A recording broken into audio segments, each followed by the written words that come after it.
Shalom, beloved.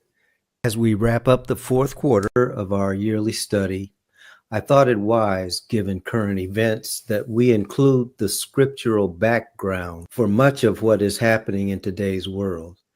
Nearly all of it is prophetic. What that means is that there are consistent scriptural themes in play in these days, which help us to understand the current events from the Most High's perspective. So from Genesis to Revelation, there's a theme or a thread, if you will, that can be seen. That theme is found in Genesis chapter 3, and that's where the seed of the woman and the seed of the serpent are seen. Those seeds are eternally at enmity with one another. The totality of Scripture reflects that thread in numerous ways, and so this chart is just a brief description of how that thread is reflected. So this column is the seed of the woman, this column is the seed of the serpent, and they are always in opposition to one another. Cain opposed Abel, Ishmael opposed Isaac, Esau opposed Jacob, Goliath opposed David, Jeroboam opposed Rehoboam, Israel opposed Judah, King Herod opposed King Jesus or Yahusha. The Roman Catholic Church or the Roman Church opposed the born-again believers. The Edomites are called false Israel versus resurrected Israel. And we're going to be spending time on those things. Those who are not under covenant versus the covenant keepers. The seed of the serpent is called the tares. The seed of the woman is called the wheat. And finally, in Revelation chapter 12, the serpent of old versus the woman of Revelation chapter 12. Part of the reason for this lesson has to do with the times we're living in, the times of confusion, and how the Most High wants his people to be clear. So as we continue with the lesson premise, the premise of this lesson is that it is time for the serpent to be revealed. So here are some thoughts, if you will, if you don't consider them facts, about the serpent. The serpent has not, does not, never will create anything. The serpent continually perverts the truth and turns it into lies. And that's why it sometimes seems as if the serpent is creating a sinful condition, but actually it's a perversion of the truth. Another premise that we're going to be looking at. Edomites were not wiped out in the first century, as some theologians have taught. Edomites can be found in the last days because they're working for the serpent. Edomites always mix with other ethnic groups by intermarrying with them. We're going to be spending some time talking about that. Edomites have a perpetual hatred of the children of Yasharel. When we talk about the dragon, that serpent of old has 7 heads and 10 horns. Those 7 heads represent nations that are under heavy influence of the serpent as being manifested through Edom. This has an effect on what is happening today. Current Israelis are not necessarily bloodline children of Yasharel. They are most likely Edomites. So what we're going to be doing is we're going to be looking at these end times. And for those of you who haven't heard this word before, that's what eschatology is. It's the study of the times of the end. And we're going to be looking at the study of the times of the end through the eyes, continuing with this thread, through the eyes of Jacob and his twin brother Esau. Now, that relationship between Jacob and Esau can be found in Genesis chapter 25, verses 19 through 23, when their mother, being pregnant with both of them, they were twins, and she was having trouble because she could tell that they were struggling in the womb for preeminence. And so she went to the Most High in prayer, asking him, why is this happening to me? And what the Most High told her is that there are 2 nations in your womb. But before we get to what he told her. When the children were being born, the first one that came out is who Esau is. And he's described as being red all over and hairy. He's the one that came out first. His brother Jacob came out with his hand on the heel of Esau. And his name actually means the grabber of the heel or the supplanter. Esau, when they got old enough, or actually when they were grown, he was a hunter, okay? And he came out from the field hungry. His brother Jacob had fixed a meal of lentils. And so he said, give me some of those lentils because I'm famished. Jacob said to him, I'll give you the lentils if you give me your birthright. See, that was what they were struggling over. When they were struggling in the womb, they were struggling as to who's going to come out first. Because in the culture of the day, the firstborn child was the child who would carry on the name. He would have a double portion of the inheritance. So it was a big deal as to who's going to be the firstborn. So the babies knew that in the womb, they were fighting to be the firstborn. So when Jacob came out second, which meant that he wasn't the firstborn, he still wanted to be. So he said, well, I'll give you this food if you sell me your birthright. Esau said, what good is a birthright to me when I'm hungry? I'm about to die of starvation. So he sold Jacob his birthright, and Jacob took it. And he took it having purchased it for a bowl of lentils. That's the story. Okay, that's the continuation of this fight in the womb. So what the Most High had told Rachel is that there are going to be two nations in your room, two peoples. When it says, when the word nation is used, it's talking about family groups, it's talking about ethnic groups. There are two nations in Rachel's womb, even though they are twins. And those two people will be separate. They're not going to get along. One will be stronger than the other. Esau ends up being stronger than Jacob, but the older will serve the younger. That's what's in the prophecy that the Most High gave to Rachel, their mother. So now we're going to look a little bit more in depth at Esau and facts about Esau. Esau's genealogy, when you look in the scripture, is more extensive than that of Jacob. Why? Because Esau is a part of the seed of the serpent, and the seed of the serpent is found throughout the planet because the seed of the serpent represents sin. It represents rebellion. It represents constant warfare against the Most High and the Most High's people. So it has to be found throughout the world. And that's the case with Esau. And as it was with his brother, Esau gets destroyed several times, but Esau always comes back because he's a warrior. Esau likes to fight. So even if you beat Esau down, he's going to get back up and come right back at you. To continue with the story, Isaac and Rebekah were living in a land in which they were strangers, and therefore the people around them were also strangers. So they did not want their sons to take wives from the people that they found themselves living among. However, Esau, because he was still angry at his parents for what had happened with his brother Jacob, he did take wives of those people. So his wives came from Judith, who was the daughter of Beriel, the Hittite, Basemath, the daughter of Elon, the Hittite, and they brought grief to Isaac and to Rebekah. But toward the end of Isaac's life, when he was going to give the blessing to the firstborn, he had intended to give it to Esau. And as the story goes, he was tricked. His wife, Jacob's mother, told Jacob to pretend that he was Esau so that he could get the blessing. And hopefully we remember that story.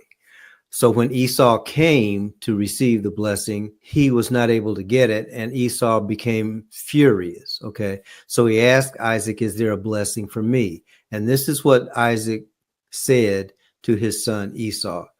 He did give him another blessing besides the one that was to go to the firstborn. And he said, your dwelling place shall be away from the riches of the land. You shall live by the sword and serve your brother. When you rebel, you will tear his yoke from your neck.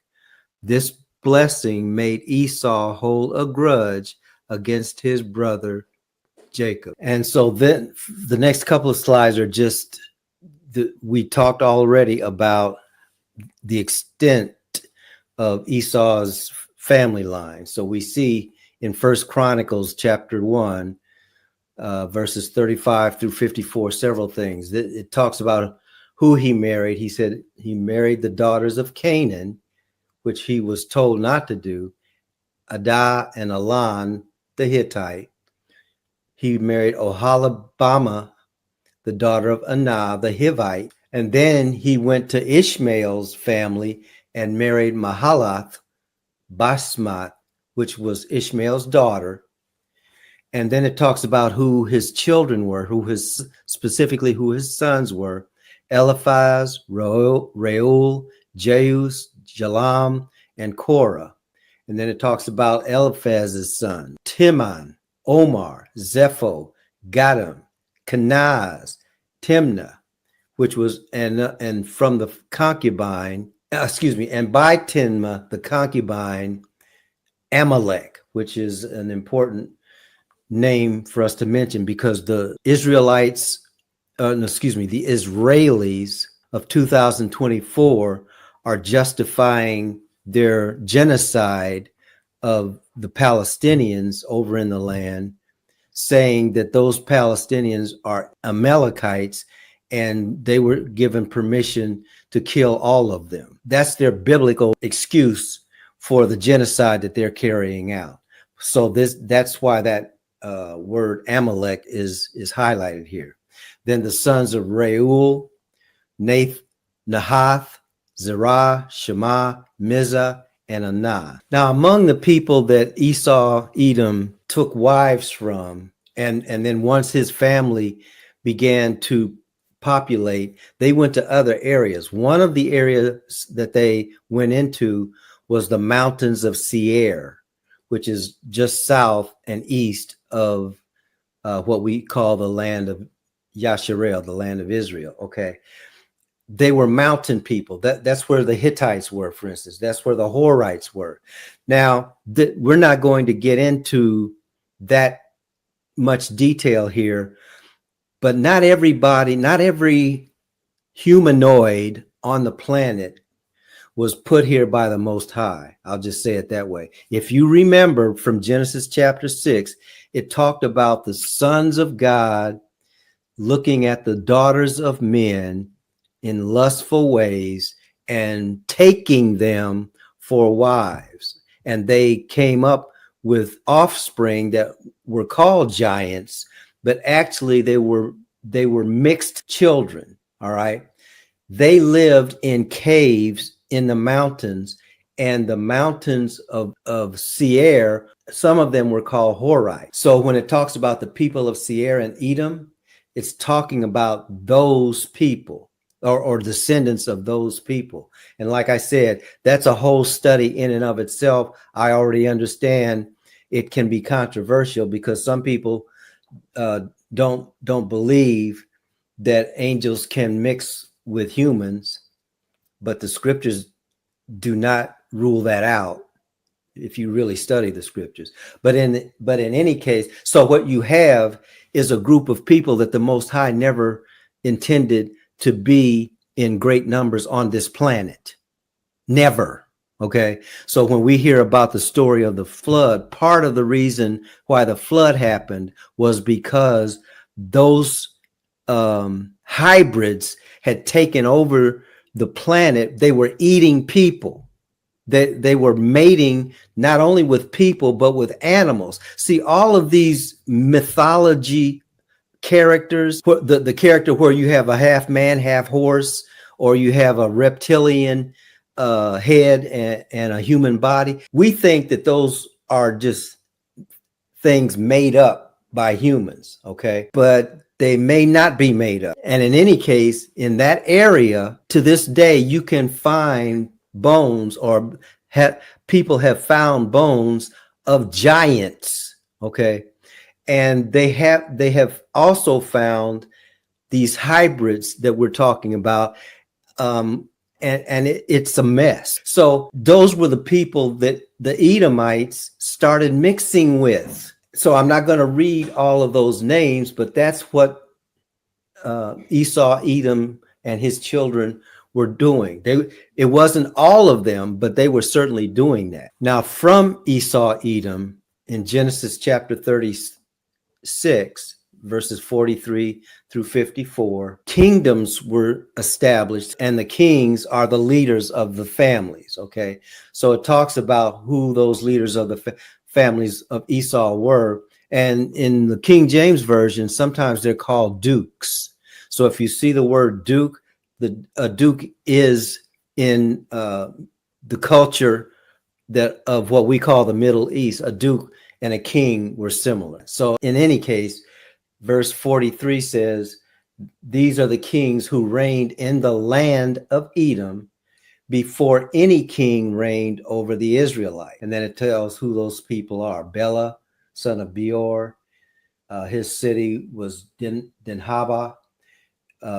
When he died, Joab, son of Zerah from Basra, reigned in his place. And we just keep going on. Hushman, Hadad, Semiah, Shaul, Baal Hanan,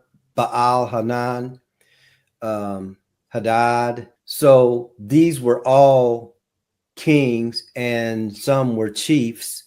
And so there were chiefs of Edom. I'm down now to verses 51 through 54. Timnah, Alva, Jeheth, Oholibama, Ella, Pinon, Kenaz. That's a name that you'll hear. Timon, Mibzar, Magdiel, Iram. Those were all the chiefs or the dukes of Edom. Here is a graphical depiction of some of the people groups and the activities that we've been talking about. If you look on the right here, in this area right up in here,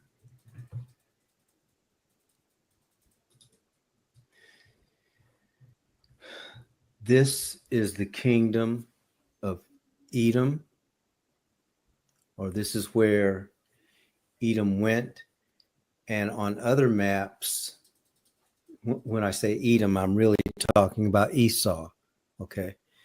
And on other maps, it actually says that they took the place of the kingdom of the Horites.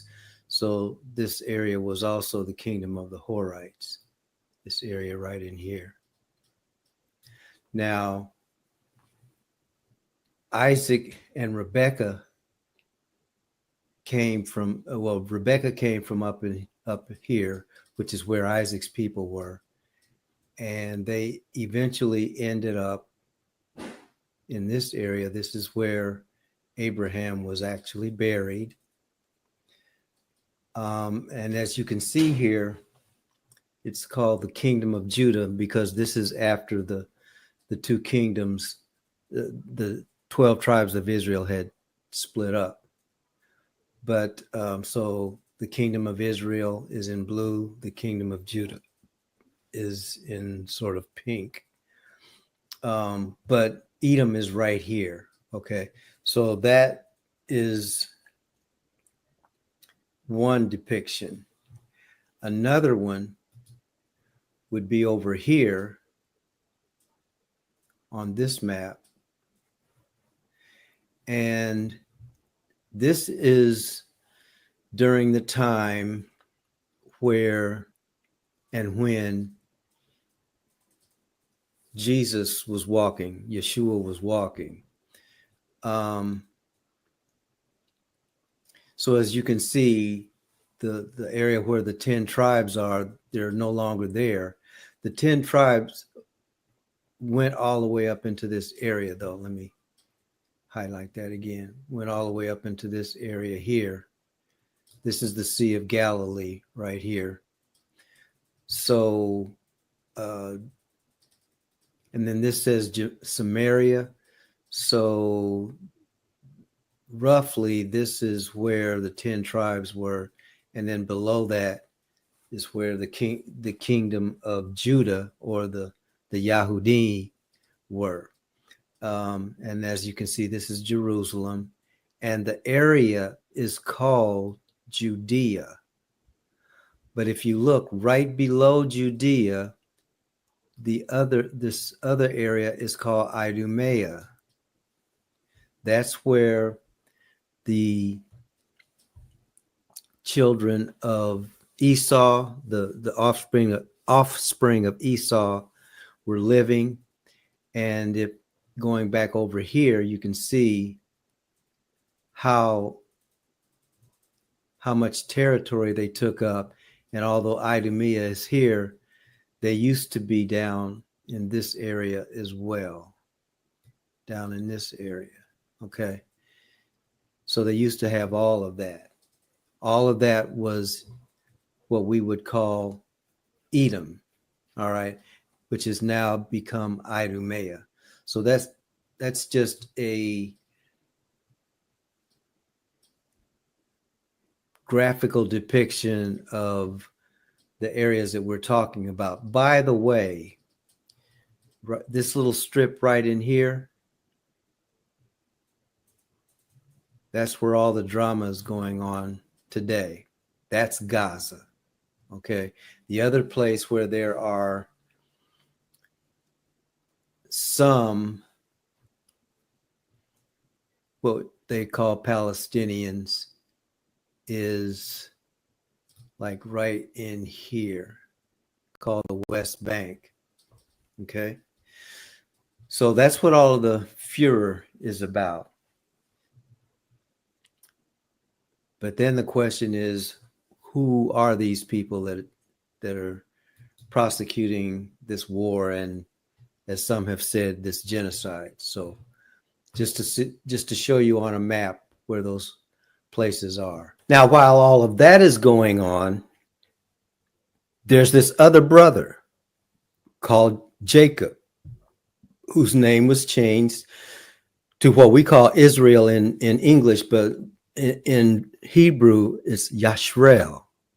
So Yashreel's blessing from Isaac is recorded here. He says, "May Yah give you the dew of heaven, the riches of the earth, and abundance of grain and new wine.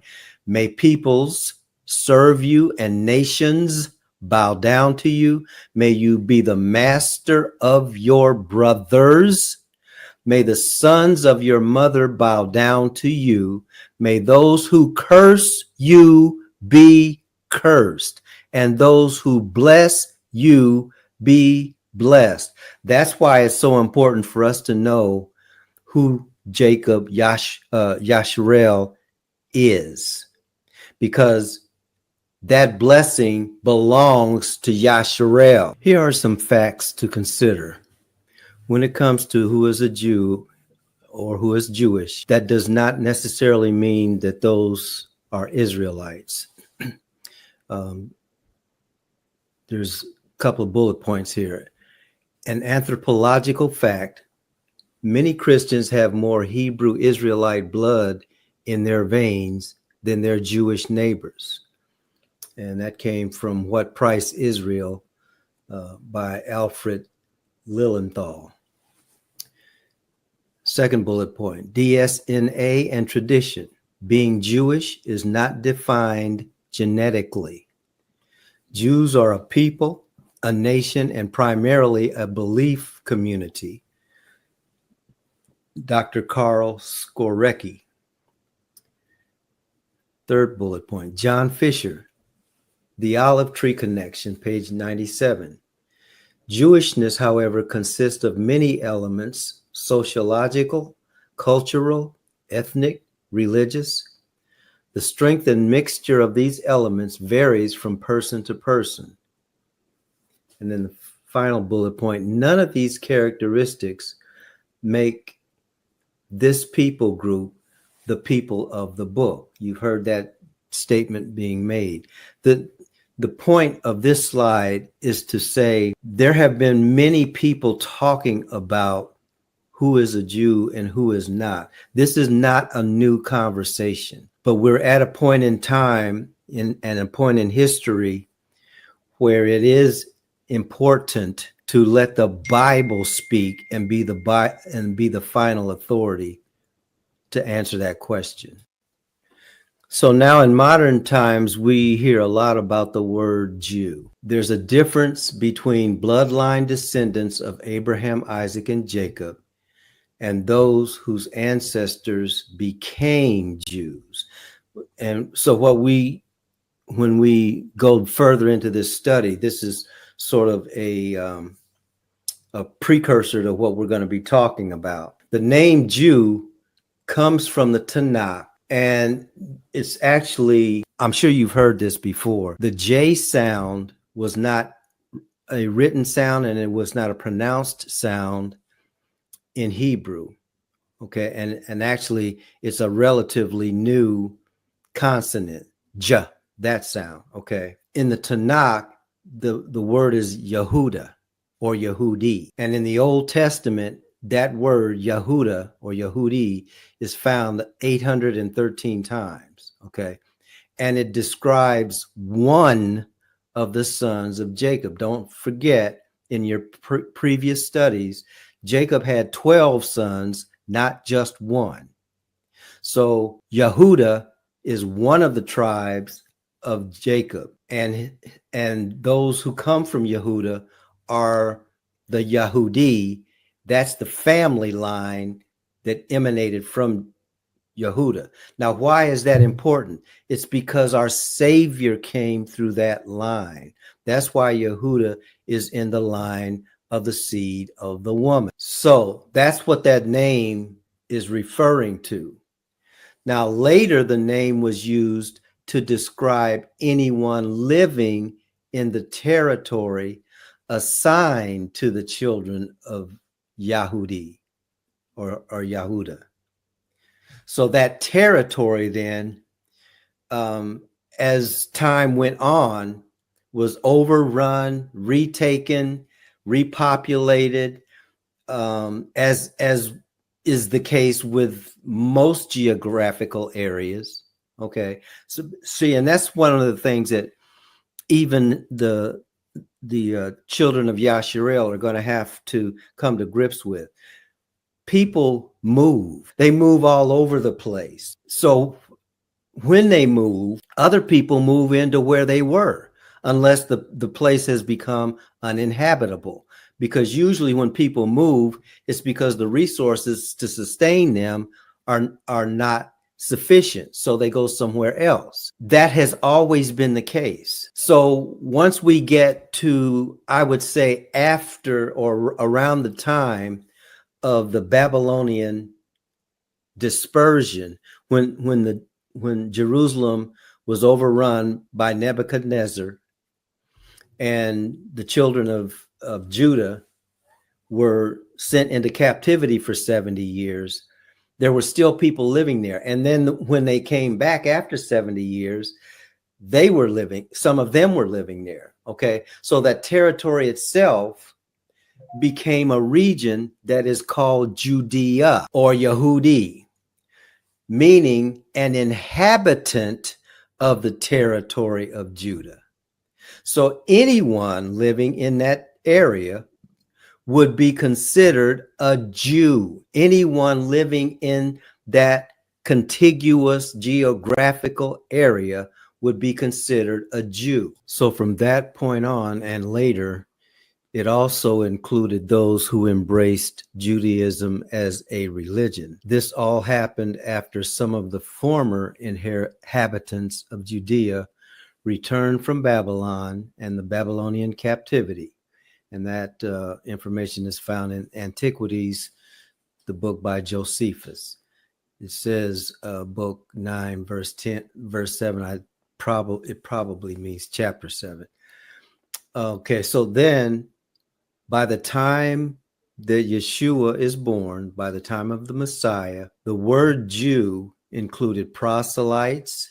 It included Idumeans, which were the progeny of the Edomites. In other words, Esau's offspring. It included other people besides the direct bloodline of Judah or Yehuda. But the promise and the prophecy regarding the Most High's chosen was always related to the bloodline seed of Abraham, Isaac, and Jacob, and then continuing on into Judah as the bloodline, because Judah was the tribe or the family that the Messiah, Jesus, Yeshua, would come through. So that never changed, although the understanding of the word Jew was expansive. It originally had to do with the tribe of Judah. Okay. The Bible, especially in the Tanakh, never refers to the other 10 tribes as Jews. And if you think about it, that makes sense.